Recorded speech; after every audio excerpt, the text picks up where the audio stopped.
Hello everyone, আমি স্মৃতি। আজকে আপনাদের জন্য নিয়ে এসেছি একটা সুস্বাদু মজাদার চিকেন বানের রেসিপি নিয়ে। আপনাদের ঘরে যদি মাত্র এক টুকরো চিকেন থাকে তাহলে আপনারাও আমার মতো বানিয়ে ফেলতে পারেন এরকম সুস্বাদু মজাদার তুলতুলে চিকেন বান। দেখতেই পাচ্ছেন আমার চিকেন বানটা কতটা সফট আর তুলতুলে হয়েছে। আপনারা যদি আমার রেসিপিটি স্টেপ বাই স্টেপ ফলো করেন তাহলে আপনারাও ঘরে বসেই বানিয়ে ফেলতে পারবেন এরকম নরম সফট তুলতুলে চিকেন বান। চিকেন বান তৈরির জন্য আমার লাগবে এক টুকরো চিকেন। আমি এখানে চিকেন ব্রেস্ট ব্যবহার করছি।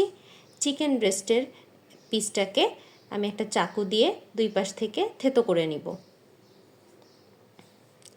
এক পাশে থেতো হয়ে যাওয়ার পর আমি পিসটাকে উল্টে অপর পাশটাও একটু সামান্য থেতো করে নেব। থেতো করে নেওয়া হয়ে গেলে আমি চিকেনের পিসটাকে হাতের সাহায্যে ছিঁড়ে নেব।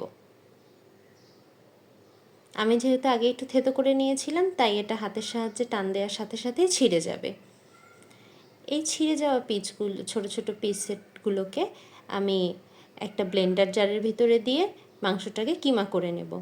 পিসগুলো ছোট হলে কিমাটাও খুব দ্রুত হয়ে যায় এবং সময়ও কম লাগে। আমি একটা জারের মধ্যে নিয়ে নিচ্ছি। এখন আমি এটাকে ব্লেন্ডারে ব্লেন্ড করে সুন্দর মাংসের কিমা করে নেব। মাংসের কিমাগুলোকে আমি একটা বোলের মধ্যে ট্রান্সফার করে নেব। এখন আমি মাংসগুলোকে ম্যারিনেট করব।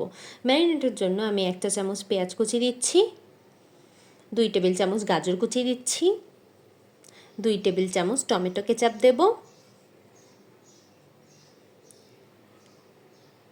এবং 2 টেবিল চামচ সয়া সস দেব। যেহেতু লবণ সয়া সস আর টমেটো সস দুটোর মধ্যেই আছে তাই আমি এখানে খুব সামান্য পরিমাণে লবণ ব্যবহার করব। এখানে আমি 1/2 চা চামচ পরিমাণ লবণ ব্যবহার করব।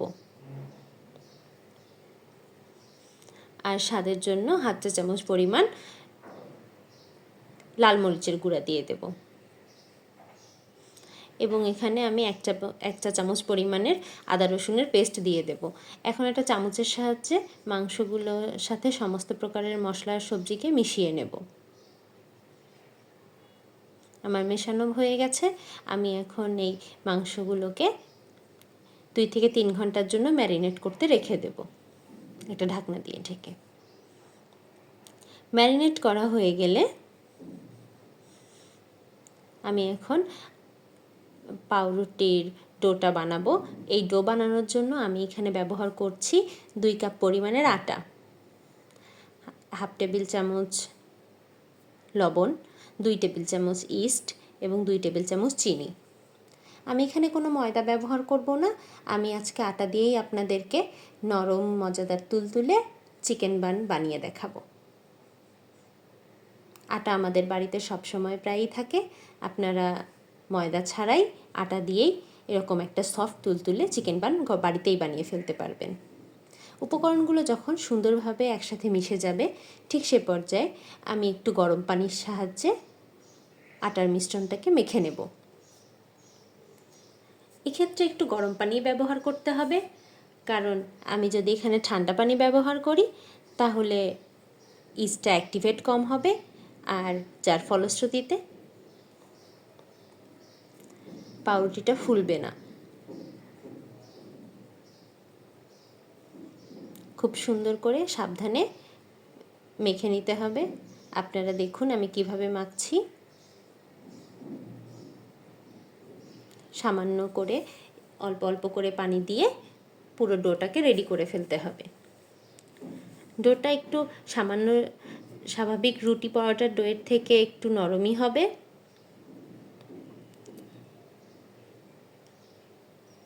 যে পর্যায়ে দেখবেন ডোটা পাত্রের গা থেকে ছেড়ে ছেড়ে আসবে ঠিক সেই পর্যায়ে আপনারা বুঝে যাবেন ডোটা মাখা হয়ে গেছে। দেখুন আমার ডোটা অনেকটাই মাখা হয়ে গেছে। আপনারা দেখতেই পাচ্ছেন আমি কিভাবে ডোটাকে মেখে নিচ্ছি। আপনারাও ঠিক সেম প্রসেস ফলো করে ডোটাকে সুন্দর করে স্মুথ করে মাখিয়ে নেবেন। ডোটা মাখা হয়ে গেলে আমি এর উপরে 1 টেবিল চামচ পরিমাণের তেল দিয়ে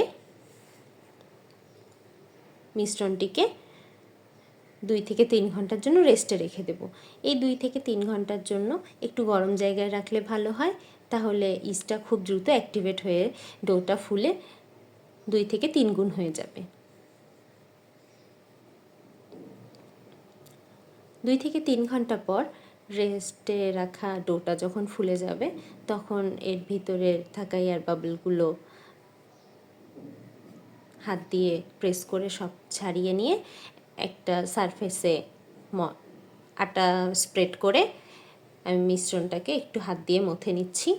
আর এখান থেকে হাফ পোর্শন আটার ডো নিয়ে আমি একটা রুটি বেলে নেব। এই রুটিটাকে আমার গোল বানানোর কোনো প্রয়োজন নেই, আমি এখানে একটা লম্বাটে শেপের রুটি বানিয়ে নেব।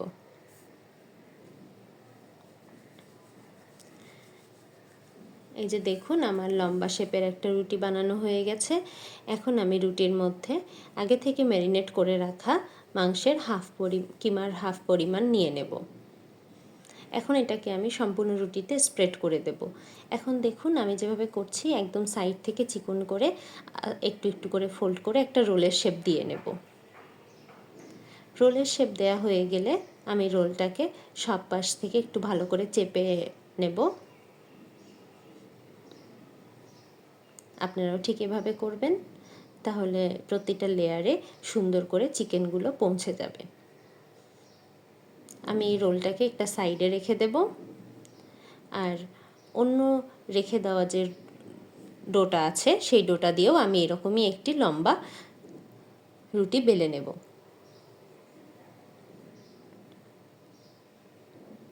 আমার দ্বিতীয় রুটিটাও বানানো শেষ হয়ে গেছে। এখন দ্বিতীয় রুটিটার মধ্যেও আমি আগে থেকে ম্যারিনেট করে রাখা বাকি হাফ পোর্শনের মাংসের কিমাটা সম্পূর্ণটাই এই সেকেন্ড রুটিতে দিয়ে দেব। এই রুটির উপরে যখন কিমাটা স্প্রেড করে নেব তখন আগে থেকে বানিয়ে রাখা রোলটা রুটির এক সাইড থেকে আস্তে আস্তে পুরো রুটিটাকে মুড়িয়ে একটা মোটা সাইজের রোল বানিয়ে নেব। এই রোলটা বানানো হয়ে গেলে আমি হাত দিয়ে একটু চেপে চেপে সামান্য আটা ডাস্ট করে এটাকে চারপাশ দিয়ে একটু সুন্দর করে টাইট করে সমস্ত এজগুলোকে সিল করে নিব একসাথে, যাতে ডোটা খুলে না আসে। এখন একটা চাকুর সাহায্যে আমি ছোট ছোট লেচি কেটে নিচ্ছি। সবগুলো কাটা হয়ে গেলে আমি হাতের তালুর সাহায্যে প্রতিটা লেচি থেকে একটু ঘুরিয়ে ঘুরিয়ে গোল গোল শেপের বানের শেপ দিয়ে নেব। আপনারা একটু খেয়াল করে দেখলেই বুঝতে পারবেন আমি হাতের সাহায্যে কীভাবে চেপে চেপে একটু গোল গোল করে বানের শেপ দিয়ে নিচ্ছি। আপনারাও ঠিক এভাবে করবেন। আমি 180 ডিগ্রি সেন্টিগ্রেড তাপমাত্রায় একটা ওভেনকে 10 মিনিটের জন্য প্রিহিট করতে দিয়েছি।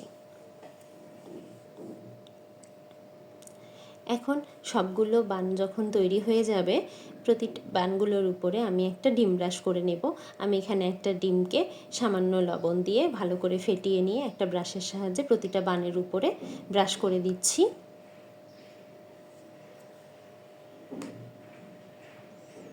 ব্রাশ করা হয়ে গেলে আমি বানগুলোর উপরে একটু মোজারেলা চিজ ছড়িয়ে দেব।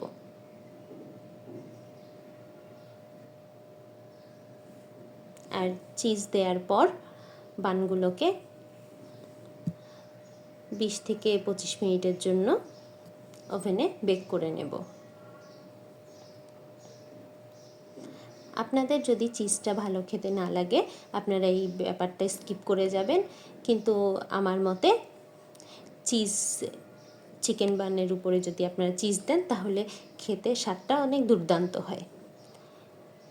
এখন আমি এগুলো বেক করে নিয়েছি।